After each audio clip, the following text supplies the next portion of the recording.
আছু আন্দোলন কি কৰিছিলে সিহঁতে আছু আন্দোলন কৰি পেলাই কি পালে এটা এনআৰচি হ'ল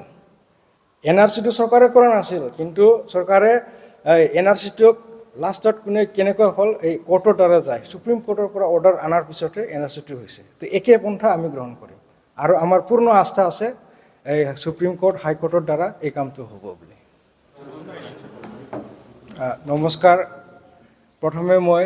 ইউনাইটেড ট্ৰাইবেল অৰ্গেনাইজেশ্যন অফ অসমৰ হৈ এই চিৰাং ডিষ্ট্ৰিক্ট চিৰাং জিলাৰ সন্মানীয় বিভিন্ন প্ৰিণ্ট মিডিয়া আৰু ইলেক্ট্ৰনিক মিডিয়াৰ সাংবাদিক বন্ধুসকল আপোনালোকক আমি আমাৰ সংগঠনৰ তৰফৰ পৰা আন্তৰিক শুভেচ্ছা যাচিলোঁ প্ৰেছ মিটটো আৰম্ভ কৰাৰ আগতে মোৰ লগত থকা আমাৰ চেণ্ট্ৰেল কমিটিৰ বিষয় বিভাগ মই পৰিচয় দিব বিচাৰোঁ প্ৰথমে আছে আমাৰ লগত অৰ্গেনাইজিং ছেক্ৰেটাৰী হিচাপে আমাৰ দুলাল বসুমতাৰী ব্ৰহ্ম আৰু লগত আছে Chirang district United tribal organisation অসমৰ প্ৰেচিডেণ্ট আমাৰ বিকাশ বসুমতাৰী আৰু লগত আমাৰ চেণ্ট্ৰেল কমিটিৰ মেম্বাৰ হুংকা নাৰ্জাৰী তেখেত আমাৰ লগত উপস্থিত আছে নমস্কাৰ বিকাশ বসুমতাৰী চিৰাং ডিষ্ট্ৰিক্টৰ প্ৰেচিডেণ্ট হয় আৰু হুংকা নাৰ্জাৰী চেণ্ট্ৰেলৰ মেম্বাৰ হয় তো আপোনালোকক অলৰেডি আমি আমাৰ দুটা যেনেকৈ ইছ্যু লৈ পেলাই লেটাৰত মানে ইনফৰ্ম কৰা হৈছে আমাৰ দুটা ইছ্যুটো প্ৰথমটো হ'ল যে ফক্সাগুৰিত যোৱা 28 তাৰিখ অক্টোবৰ মাহত যি নেকি এটা অগ্ৰহণযোগ্য ঘটনা এটা হৈ গ'ল তাক আমি আমাৰ ইউনাইটেড ট্ৰাইবেল অৰ্গেনাইজেশ্যন অসমৰ পৰা তীব্ৰ ভাষাৰে নিন্দা কৰিছোঁ আপোনালোকে চবে জানে আৰু নিউজ মিডিয়া প্ৰিণ্ট মিডিয়া গোটেইবোৰতে চব ওলাইছে যে জিৰেন্দ্ৰ নাৰ্জাৰী নামৰ ব্যক্তি এজনক তেখেতে ডাম্পাৰ এটাৰ মালিক তেখেতৰ ডাম্পাৰ দি পাথৰ লৈ পেলাই আহি আছিল কিন্তু সেই সময়ত ৰাতিৰ সময়ত কক্সাগুৰি গাঁৱত কিছুমান দুষ্কৃতিকাৰীয়ে কেএলৰ নাম লৈ পেলাই মানে ইহঁতৰ পৰা ধন দাবী কৰিছিল আৰু ধন নিদিয়াত মানে বড়ো হোৱাৰ কাৰণে ট্ৰাইবেল মানুহ হোৱাৰ কাৰণে এই দুষ্কৃতিকাৰীসকলে তেখেতক এটেম্প টু মাৰ্ডাৰ কৰিছিল মানে তেখেতক চিৰিয়াছভাৱে ইনজুৰ কৰিছে মাৰিছে লোহা দি মাৰিছে আৰু ইয়াৰ পৰা তাকে আমি ক'ব বিচাৰোঁ যে আমাৰ যি নেকি এই ডাম্পাৰৰ ড্ৰাইভাৰ আছিল তেখেত বেংগলী সম্প্ৰদায় আছিল কিন্তু তেখেতক এই দুষ্কৃতিকাৰীসকলে একো কৰা নাই তাৰ ষ্টেটমেণ্টটো আমাৰ লগত আছে যদি আপোনালোকক লাগে আমি দিব পাৰিম ভিডিঅ' ফুটেজটো আছে আমাৰ লগত তেখেতে কৈছে বোলে মই বেংগলী হোৱাৰ কাৰণে মোক একো কৰা নাই মোক খালি পিষ্টল দেখুৱাই মানে তই চব থাক তই বেংগলী মানুহ তো এইটো এটা কিবা এটা ষড়যন্ত্ৰ হ'ব পাৰে তো ইয়াত আমি অতি আচৰিত হৈছোঁ এই বড়োলেণ্ডক বড়োসকলক এনেকুৱা কৰাটো UTOA আমি কেতিয়াও এইটো সহ্য কৰিব নোৱাৰিম লগতে আমি আজি আপোনালোকৰ দ্বাৰা অসমৰ মুখ্যমন্ত্ৰী মাননীয়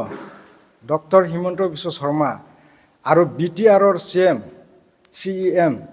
প্ৰমোদ বড়ো ডাঙৰীয়ালৈ আহ্বান কৰিছোঁ আৰু আমি দাবী জনাওঁ অতি সোনকালে এই দুষ্কৃতিকাৰীসকলক গ্ৰেপ্তাৰ কৰি আণ্ডাৰ এট্ৰচিটিছ এক্টত ইহঁতক মানে উপযুক্ত শাস্তি এটা দিব লাগে নহ'লে এনেকুৱা আৰু বহুত ঘটনা হৈ থাকিব আমি যেন ইয়াৰ পিছত এনেকুৱা আৰু ঘটনা নুশুনো সেইবাবে আমি চৰকাৰক দাবী আৰু অনুৰোধ জনাওঁ এটা দৃষ্টান্তমূলক শাস্তি দি এনেকুৱা ঘটনাটো বন্ধ কৰিব লাগে চ' এতিয়া আৰু নেক্সট এটা ইছ্যুত যাম এইটো হ'ল আমাৰ ট্ৰাইবেল বেলেঞ্চ ব্লক আপোনালোকে চবে জানে 2019 চনত 9 ডিচেম্বৰ তাৰিখে আমি এটা ইণ্টাৰিম অৰ্ডাৰ পাইছিলোঁ মানে তাত as per Assam Land and Regulating Act 1886 Chapter 10 মতে মানে আইনত যি আছে সেইটোকে আমি চৰকাৰে কামটো নকৰে কাৰণে ইমপ্লিমেণ্ট কৰা নাই কাৰণে আমি বাধ্য হৈ পেলাই গুৱাহাটী হাইকোৰ্টত এটা কেছ ফাইল কৰিছিলোঁ। কেছ ফাইলটো হ'ল 78/2012। এইটো হ'ল কিন্তু নামটো আপোনালোকে তাত পাব প্ৰদ্যুৎ কুমাৰ বৰাদেৱে এইটো কেছটো কৰিছিল। কিন্তু প্ৰদ্যুৎ কুমাৰ বৰা ডাঙৰীয়াই সেই সময়ত 2012 চনত কেছটো ফাইল কৰিছিল। সেই সময়ত অনলি ফৰ 6টা ডিষ্ট্ৰিক্টৰ কাৰণে তেখেতে কেছটো ফাইল কৰিছিল। কিন্তু আমি 2015 চনত সেই একেটা কেছকে PIL এটা ফাইল কৰিম বুলি গুৱাহাটী হাইকোৰ্টত যোৱাত আমি গম পালোঁ। আৰু যেতিয়া কাগজবিলাক চালি জাৰি চালোঁ দেখিলোঁ আমাৰ BTC অঞ্চল আৰু লগতে সেই সময়ত BTCত 4টা ডিষ্ট্ৰিক্ট আছিল আৰু বাদ বাকী অসমৰ 6টা ডিষ্ট্ৰিক্ট 10টা ডিষ্ট্ৰিক্ট বাদ দি তেখেতে এই কেছটো ফাইল কৰিছিল। তাৰ কাৰণে আমি বাধ্য হৈ সেই কেছত প্ৰদ্যুৎ কুমাৰ বৰা ডাঙৰীয়াৰ কেছত আমি ইণ্টাৰলকেটৰী লেটাৰৰ দ্বাৰাই সোমালোঁ। আৰু আমি ইণ্টাৰলকেটৰী দ্বাৰা কেছৰ দ্বাৰা সোমোৱাৰ পিছত মানে অসমৰ এই বড়োলেণ্ডৰ 4টা ডিষ্ট্ৰিক্ট আৰু বাদ বাকী অসমৰ 6টা ডিষ্ট্ৰিক্ট আৰু তেখেতে দিয়া 6টা ডিষ্ট্ৰিক্ট টোটেল অসমৰ 16টা ডিষ্ট্ৰিক্ট হৈছে। চ' সেই কেছটো চলাই আমি 2019 চনৰ 9 ডিচেম্বৰ এটা ইণ্ট্ৰিম অৰ্ডাৰ পাইছিলোঁ। কিন্তু ইণ্ট্ৰিম অৰ্ডাৰ পোৱাৰ পিছতো আজিলৈকে চৰকাৰে একো ইনিচিয়েটিভ লোৱা নাই। আজিলৈকে কোনো মানে এজনকো বেল ব্লকৰ পৰা ইভিকশ্যন কৰা নাই, উচ্ছেদ কৰা নাই। এইখিনিতে আমি এটা কথাটো আপোনালোকৰ দ্বাৰা অসমৰ ৰাইজক জনাব বিচাৰোঁ যে যোনে নন ট্ৰাইবেল বুলি ক'লে চবকে আমি উচ্ছেদ কৰিবলৈ ডিমাণ্ড কৰা নাই। কিয়নো আসাম লেণ্ড এণ্ড ৰেগুলেটিং এক্টত লিখা আছে 1947ৰ আগত ট্ৰাইবেল হওক বা নন ট্ৰাইবেল হওক যিকোনো জাতি ভাৰতীয় নাগৰিকে সেই বেল ব্লকত থাকিব পাৰে। সেই আইনক আমি সন্মান কৰি আমি সকলো অজনজাতীয় বা জনজাতীয় ৰাইজক অনুৰোধ কৰিলোঁ যাতে আমাক ভুল নুবুজে। আমাক যিনেকৈ সংবিধানে এটা ৰক্ষা কৱচ দিছে সেইটোকহে আমি ইমপ্লিমেণ্ট কৰিবৰ কাৰণে কেছ কৰিছোঁ। ইয়াত কাকো আমি এনেকুৱা সি নন ট্ৰাইবেল কিবা জাতি এইবিলাক আমি ক'ব বিচৰা নাই। কিন্তু 47ৰ পিছত যিসকল আনএলিজিবল যিসকলে লিষ্টেড নহয় ইহঁতে যদি তাত আছে ইহঁতক আমি কোনো কম্প্ৰমাইজ নকৰিম। তেখেতসকলে আমাৰ এই বেল ব্লকৰ পৰা